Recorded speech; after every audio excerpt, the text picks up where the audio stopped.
Hey students, parents, let's talk about having good work habits. So what are some habits that will lead you to success in your job? Well, here are some of them.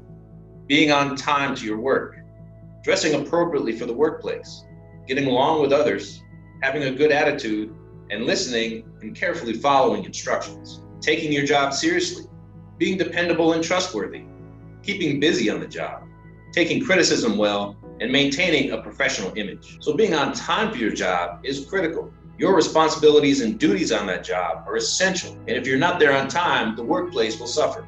So if you're going to arrive late, make sure that you immediately contact your supervisor to let them know. And not only being on time, but once you get there, you're ready and you're prepared to get to work. Being on time and being ready to work shows your supervisor that you're dedicated to your job and getting it done. Dressing appropriately for your job is super important. What you wear at home may not be acceptable for what you wear at your job.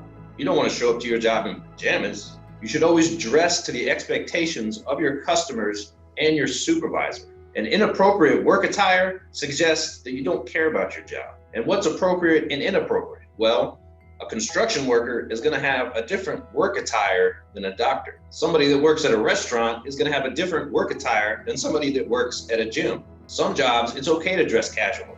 In some jobs, you need to dress pretty formally. It depends on the job, what's appropriate and what's not. Getting along with others, especially on the job site, is very important. It's more than likely that you'll have coworkers with whom you'll be interacting with on a daily basis. You and your coworkers will often work together as a team, so it's important that you treat each other with respect and that you share the workload of what's expected for you on the job. And cooperating with your coworkers helps all of you achieve the goals of your work. And getting along with others shows that you're mature. And in return, you'll gain the respect of others. Having a good attitude is a great work habit. A good attitude shows your supervisor, your coworkers, and possibly your customers that you care about the job. And having respect for your job, regardless of how long you've been employed there, whether you've just started or you might have been there for quite a while. Enjoying your job and what you do and who you work with goes a long way to having a good attitude to what you do. Not only does having a good attitude benefit the business, it can benefit you as well. Let's say you're going to advance in that particular job, or you're going to be looking for a new job.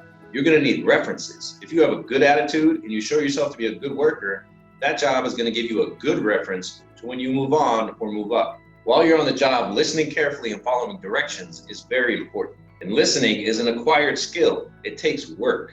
Pay attention to the person while they're speaking and ask questions if you need to clarify information. This is especially true when you're talking to your supervisor, so you know your responsibilities, with your coworkers to make sure you're working as a team. And if you have to deal with customers, listening to them, because without customers, that business that you work for wouldn't last for long. Being dependable and trustworthy is a very good work habit. Employers are looking for workers they can depend on and trust to get the job done. So what's in it for you to be dependable and trustworthy?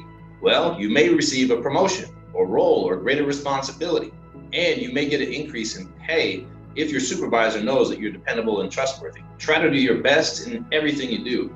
And this shows your supervisor that they can count on you to get the job done. And take your job seriously. Show your supervisor and your customers that you're ready to work and you're ready to do your best. This makes you a valued employee. While you're at work, don't be goofing off or daydreaming. Do your best and keep busy on the job. Even if you finish your assigned task quickly, there's always something else to do. Ask your supervisor if there's something else that you can help with, or coworkers if you could help them out. If you take the initiative, that goes a long way to showing your supervisor that you are a good worker. There may be times at your job that you face criticism, and it's important to handle it well. Look at it as a learning experience. And there's a right way to give and to take this criticism. It's the characteristic of a professional attitude. No one likes to be criticized, but hopefully your supervisor does it in a constructive way, hopefully to make you a better worker. You can tell your supervisor, thank you for bringing that to my attention, and then trying to correct what needs to be fixed.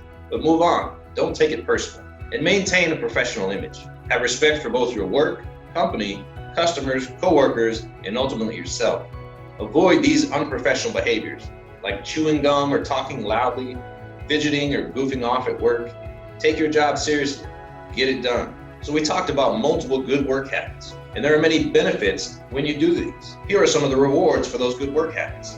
Getting a raise or a promotion, new opportunities within the workplace. You'll get strong references when you either move up and advance in that company or go on to another job. You'll have a high level of job satisfaction. You'll just be a lot happier because things are getting done and you're doing well. And the respect from others, from your boss and supervisor, your coworkers and customers. These good work habits will make you happy and hopefully successful in everything that you do.